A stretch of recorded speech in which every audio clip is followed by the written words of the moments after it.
Next question है आपका very short answer type solution में। इसमें कहते हैं निम्न चित्र ए तथा बी क्रमशः एकल धन तथा ऋण आवेशों के वैद्युत क्षेत्रों की बल रेखाएं प्रदर्शित करते हैं। अब हम चित्र बना लेंगे जैसा कि ये दे रखा है इस चित्र में। इस चित्र को देखते हुए उन्होंने कुछ क्वेश्चन बनाए हैं, वैसा ही हम यहाँ पर जवाब देंगे। तो चित्र बना लेते हैं। इसमें पहला आवेश कहीं यहाँ दिया है उन्होंने,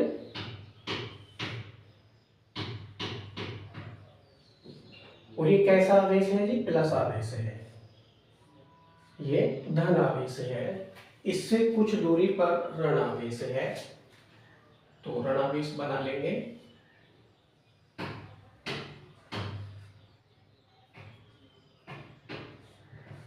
मानकर चलिए ये ऋण आवेश है, इससे बल रेखाएं गुजर रही हैं, यानी जो धन आवेश है इससे बल रेखाएं इसके बाहर जाती हुई दर्शाई है, और वास्तव में ऐसा होता भी है, क्योंकि बल रेखाएं जो चलती हैं हमेशा धन आवेश से ऋण आवेश की ओर चलती है, कुछ इस तरह से। तो चित्र में बिल्कुल सही बताया है, इसी के आधार पर उन्होंने इसमें प्रश्न बना दिए हैं और उनका हम जवाब देंगे यहाँ देखते हुए।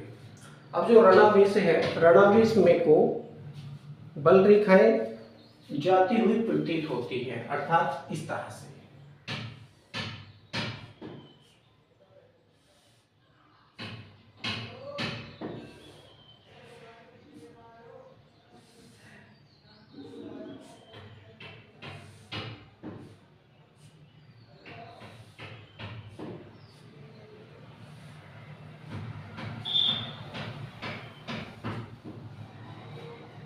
ये धन और ऋण आवेश दोनों अलग अलग है, दोनों के नाम है ए और बी।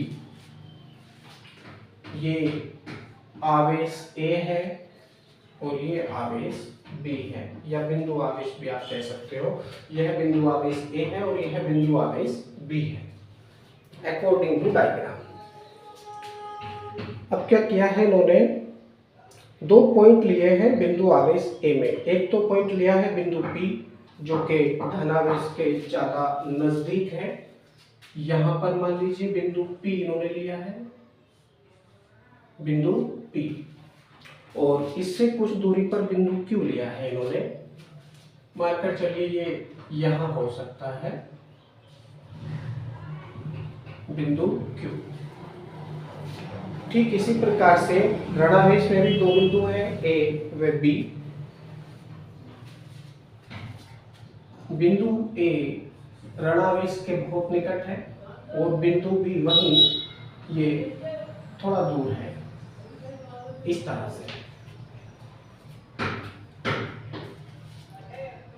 अब क्वेश्चन पढ़ेंगे और इसके अनुसार हम आंसर देंगे।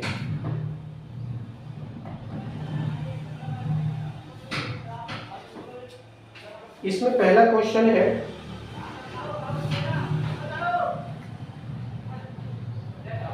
पहले क्वेश्चन में कहते हैं Vp माइनस Vq तथा Vp माइनस Va विभवांतरों के चिन्ह बताइए, क्या होंगे विभवांतर। तो सबसे पहले हम देखेंगे Vp minus Vq। Question number 1 में वो कहते हैं Vp minus Vq,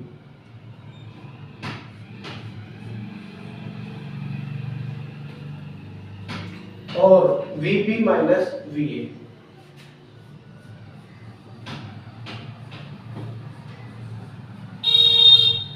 Vp minus Va इनके चिन्ह बताने हैं, विभवांतरों के क्या बताने, चिन्ह बताने हैं। और ये इसमें पहला खंड हम कर रहे हैं, फर्स्ट खंड। जरा ध्यान देंगे, जो आपका बिंदु आवेश ए है इसमें दो बिंदु ले रखे थे उन्होंने, बिंदु P बिंदु Q। बिंदु P धनावेश के बहुत निकट है और बिंदु Q धनावेश से बहुत दूर है। बिंदु P और Q के बीच में कोई ना कोई डिस्टेंस है, इस डिस्टेंस को मान लेंगे r है। इसके अनुसार जो विभव का सूत्र है, विभव का जो सूत्र है वो होता है V = 1/4 पाई, 1/4 4 पाई एप्सिलॉन 0 प्लस माइनस क्यू। अब प्लस माइनस क्यू हम इसलिए ले रहे हैं क्योंकि ये सभी के लिए काम करेगा, मात्रक है वोल्ट, मात्रक है वोल्ट। अब इस सूत्र के अनुसार यदि हम देखते हैं तो यहाँ पर जो बिंदु आवेश रखा है कि एक छोटा सा अल्पावेश हो सकता है, या फिर आप इसको ऐसा कह सकते हैं कि धन आवेश के कारण, इस धन आवेश के कारण बिंदु P पर विभव और इस धन आवेश के कारण बिंदु Q पर विभव, है ना। सेम यही तो पूछा है, बिंदु P माइनस बिंदु Q और VP minus VA, VP minus VA। तो दोनों के हमको चिन्ह बताने हैं, BP minus Q, VP minus VQ और VB माइनस VA। सही है। जरा ध्यान देंगे, सबसे पहले हम इसी सूत्र का प्रयोग करते हुए बिंदु P पर विभव ज्ञात करेंगे। अब देखिए दूरी तो बहुत अल्प है, बहुत अल्प होने के कारण जो VP है, VP क्या होगा, ग्रेटर देन होगा। क्यों? क्योंकि 1/r है, जिसकी दूरी कम होती है बिंदु आवेश की, उस बिंदु पर हम विभव ज्ञात करते हैं। तो उस बिंदु की बिंदु आवेश से यदि दूरी कम होती है तो विभव अधिक होगा उस अनुपात में। और यहाँ पर यदि हम देखते हैं बिंदु Q पर, क्योंकि डिस्टेंस ज्यादा हो जाती है इस धनावेश से, धनावेश से बिंदु Q की जो डिस्टेंस है वो ज्यादा हो जाती है, जिसके कारण विभव की वैल्यू कम हो जाती है। तो VP ग्रेटर देन VQ आप इसको कह सकते हैं, VP ग्रेटर देन VQ, क्योंकि दूरी अधिक है। दूरी अधिक होने से बिंदु Q पर विभव कम हो जाएगा, बिंदु P पर विभव ज्यादा हो जाएगा सूत्र के अनुसार। अब देखिए यहाँ पर हमसे पूछा है VP minus VQ, VP minus VQ। अब जब VP की वैल्यू ज्यादा है, VQ की वैल्यू कम है, और ज्यादा में से कम वाला यदि घटाएंगे तो कैसी वैल्यू आएगी, हमेशा धनात्मक वैल्यू आएगी, धनात्मक।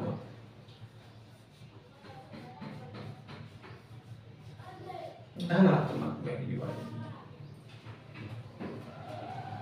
ओके, तो VP माइनस VQ की जो वैल्यू है वो क्या प्राप्त हुई है, धनात्मक वैल्यू प्राप्त हुई है। अब चित्र बी में देखते हैं, चित्र बी में हमसे क्या पूछा है, VB minus VA, VB minus VA ये पूछते हैं। अब देखिए यहाँ पर भी सेम वैल्यू आती है और यहाँ पर माइनस का चिन्ह लगा हुआ है, तो माइनस वाले आवेश के कारण जो बिंदु A है इस पर अधिक मात्रा में विभव उत्पन्न होगा। अर्थात यहाँ पर जो VA है उसकी वैल्यू VB से कम होगी। VA की वैल्यू VB से इसलिए कम होगी क्योंकि ये दोनों ही वैल्यू ऋणात्मक आएंगी। क्यों? क्योंकि धनात्मक आवेश के कारण हम इसको कर रहे हैं। लिखा है ना चित्र में, सूत्र में 1/4/ε0 प्लस माइनस Q/r। तो ये तो वैसे ही ऋणात्मक आवेश है। इस ऋणात्मक आवेश के कारण बिंदु A पर यदि हम विभव ज्ञात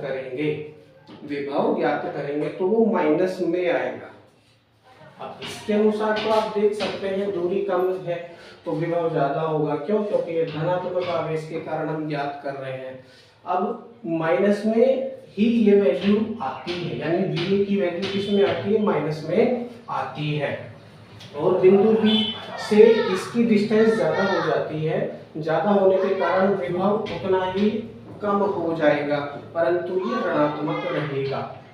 कैसा रहेगा?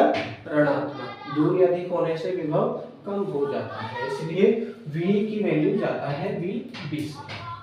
और ये वैल्यू भी किसमें प्राप्त होगी, माइनस में ही प्राप्त होगी। लेकिन क्वेश्चन में हमसे पूछा है VB minus VA।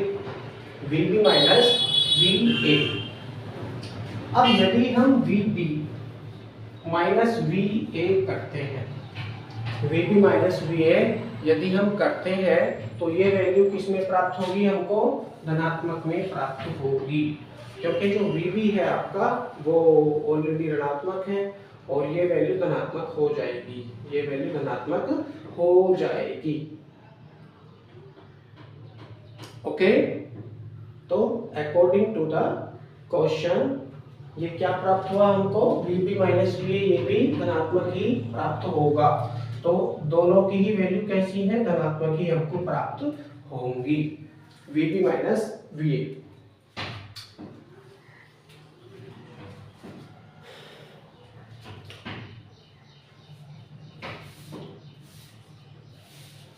Next question है, इसमें कहते हैं बिंदुओं P व Q तथा बिंदुओं A व B के बीच एक अल्प ऋण आवेश के स्थितिज ऊर्जा अंतरों के चिन्ह बताइए। देखिए बिंदु P व Q के बीच में क्या रख रहे हैं, ऋण आवेश रख रहे हैं। बिंदु P व Q के बीच में क्या रख रहे हैं, ऋण आवेश रख रहे हैं। मानकर चलिए बिल्कुल बीचों बीच का पॉइंट यहाँ पर है और ये PQ ये पॉइंट बनता है R, कैपिटल R, और यहाँ पर क्या रखा है, माइनस का आवेश रखा है, माइनस का आवेश, यानी आप इसको मान सकते हैं Q0 माइनस Q0, ठीक है। और सेम वैसे ही बिंदु A व बिंदु B के बीच में इन्होंने यहाँ पर भी एक ऋण आवेश रखा है, ऋण आवेश। तो हम रख लेंगे इन दोनों के बीच में, मानकर चलिए यहाँ कोई पॉइंट बनता है और ये A B और ये पॉइंट बनता है हमारा C, ये पॉइंट बनता है C, और यहाँ पर भी हम कैसा आवेश रख रहे हैं, माइनस Q0 आवेश रख रहे हैं, Q0 आवेश हम यहाँ पर रख रहे हैं। तो इसमें वो पूछते हैं हमसे स्थितिज ऊर्जा अंतरों के चिन्ह, स्थितिज ऊर्जा अंतरों के चिन्ह पूछते हैं, क्या होंगे। तो सेकंड में बिंदु आवेशों प्लस Q व माइनस Q के कारण एक अल्प ऋण आवेश माइनस Q0 की स्थितिज ऊर्जा क्या हो जाएगी, अकॉर्डिंग टू फॉर्मूला। इसको समझ लेते हैं, स्थितिज ऊर्जा का जो फॉर्मूला है, अब सेकंड हम बता रहे हैं यहाँ से, स्थितिज ऊर्जा का जो फॉर्मूला है वो होता है U equal to 1/4 pi epsilon 0, 1/4 pi epsilon 0 Q1 Q2 upon R, Q1 Q2 upon R, ये फॉर्मूला होता है। तो Q1 के स्थान पर प्लस Q और माइनस Q2 के स्थान पर माइनस Q, यानी हम यहाँ पर रख लेते हैं plus minus Q, plus minus Q पहले आवेश के स्थान पर, और दूसरे आवेश के स्थान पर हम रख लेते हैं minus Q0, minus Q0।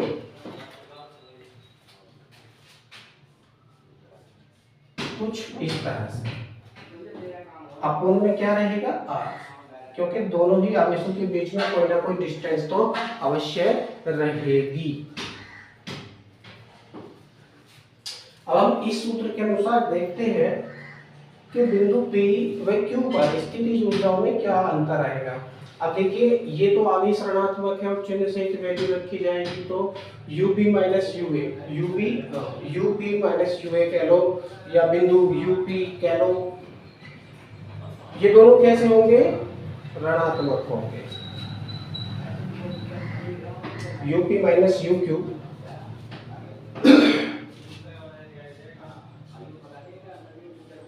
UP minus UQ equal to कैसे होंगे, ऋणात्मक होंगे, अकॉर्डिंग टू फॉर्मूला।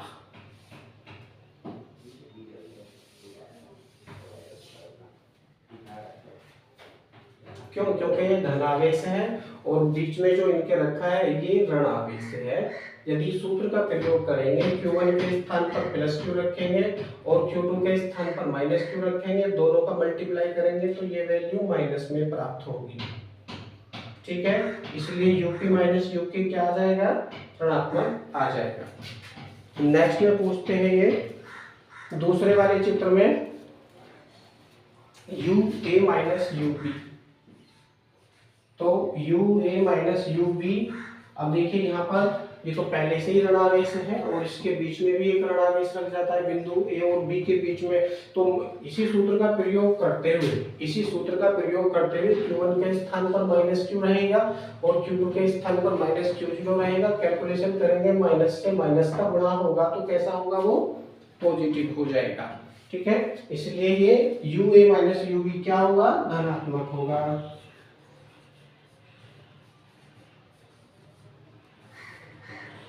धनात्मक होगा।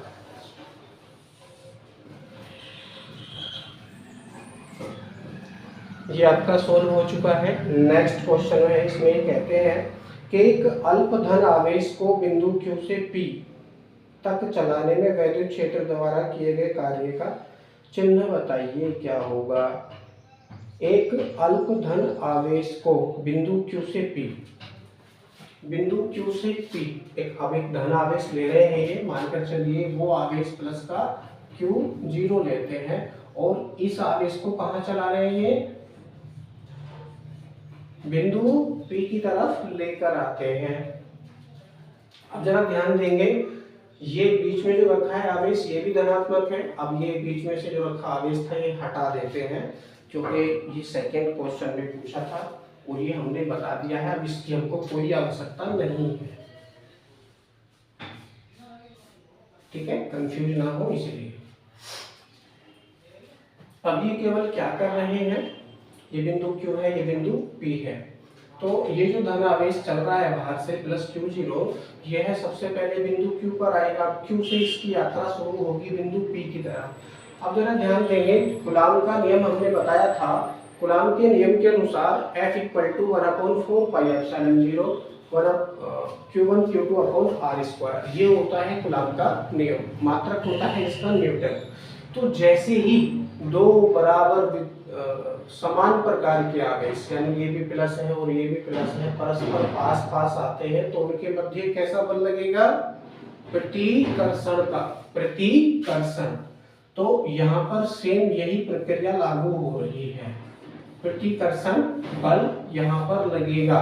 क्यों लगेगा, क्योंकि बिंदु Q से धनावेश की दूरी ज्यादा है, बिंदु P से धनावेश की दूरी कम है। तो जैसे जैसे यह आवेश बिंदु Q से बिंदु P की तरफ चलता चला जाएगा, उस अनुपात में इन दोनों आवेशों के बीच लगने वाला प्रतिकर्षण बल बढ़ता चला जाएगा।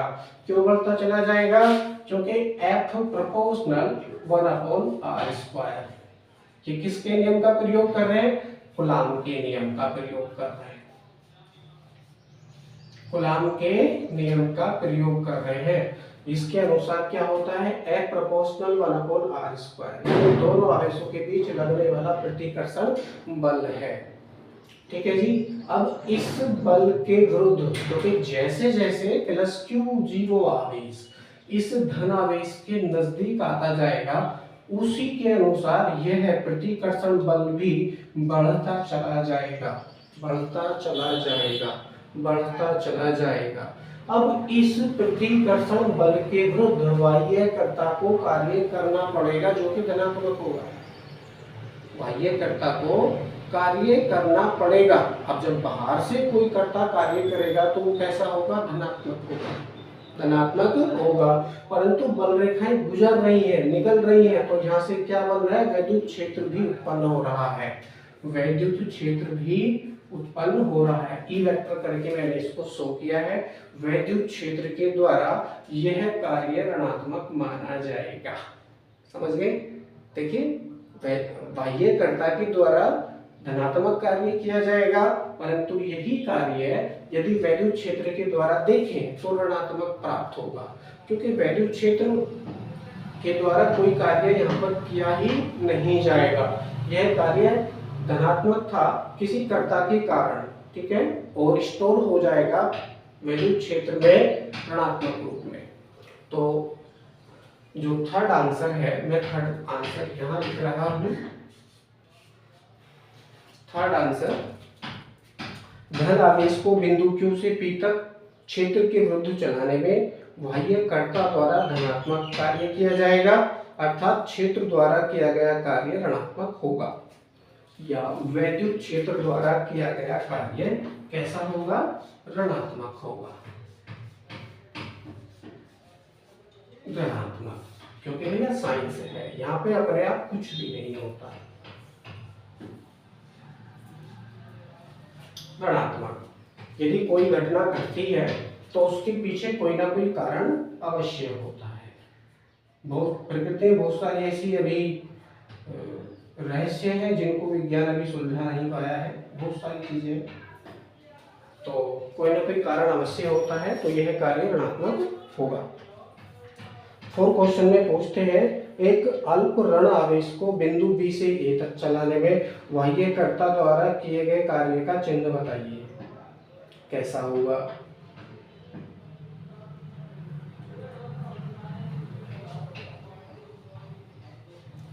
देख लेते हैं।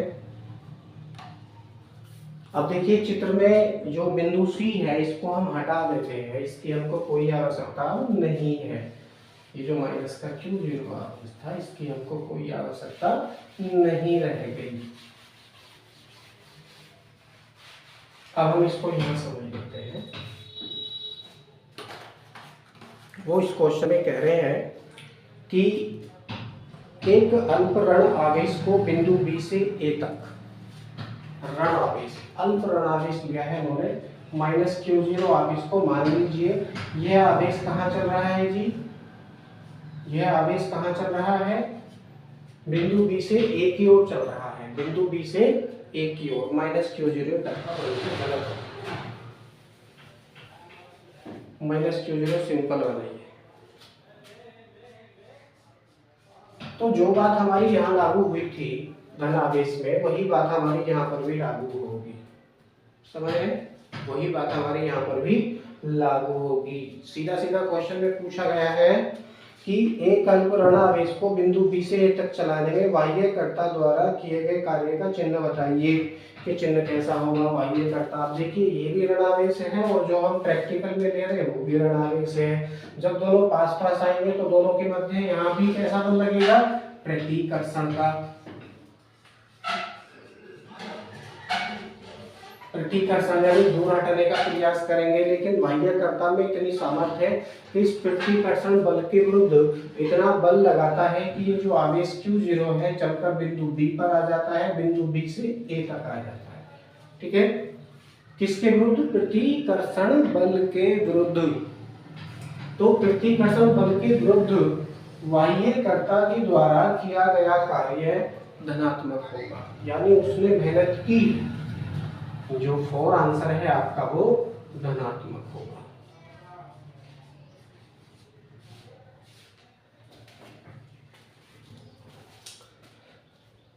क्वेश्चन नंबर 5, एक अल्प ऋण आवेश को बिंदु बी से ए तक जाने में गतिज ऊर्जा बढ़ती है अथवा घटती है। अब सेम है, समझ लेंगे इसी के माध्यम से।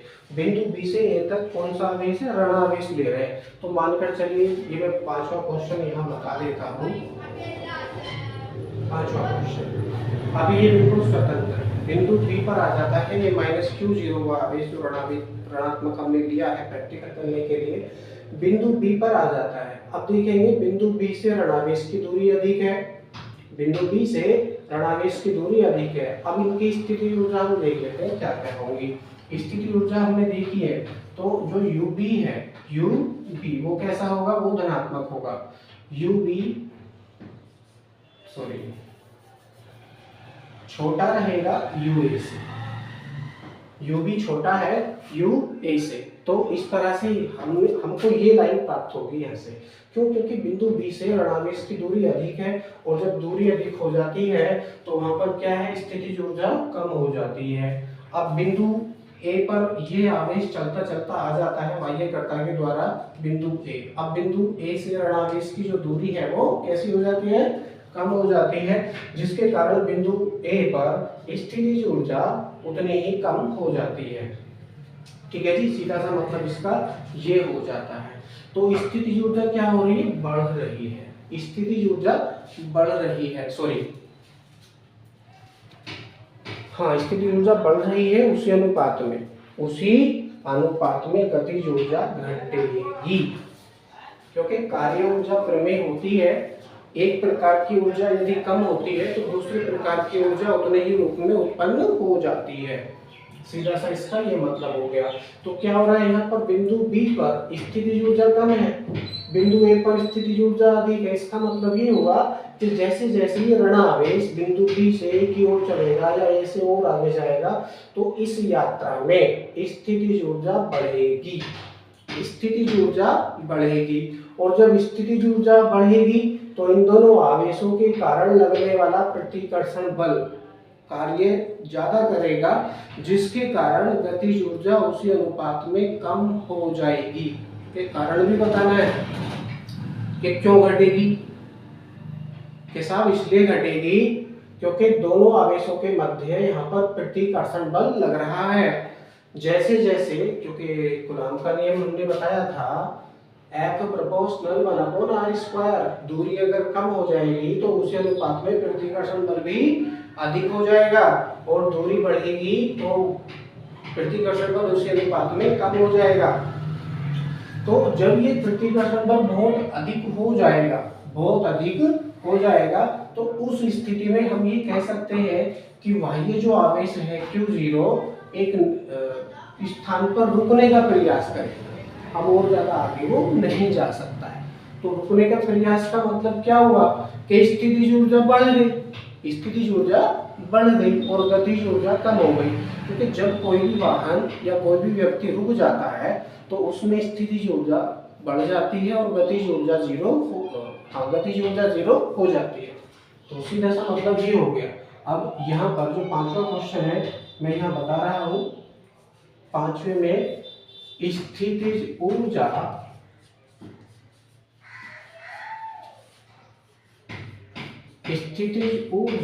बढ़ेगी तथा स्थितिज ऊर्जा बढ़ेगी तथा गतिज ऊर्जा, यहाँ देख लीजिए,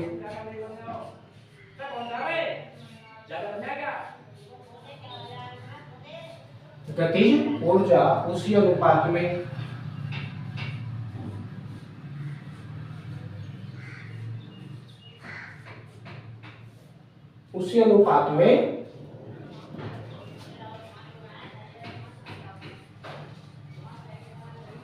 घटेगी। ये इसका सीधा सा आंसर है।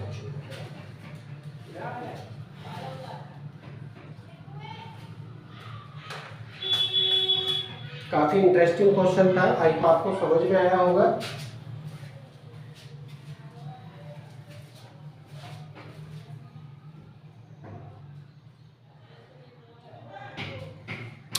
बाकी नेक्स्ट वीडियो में। Thank you.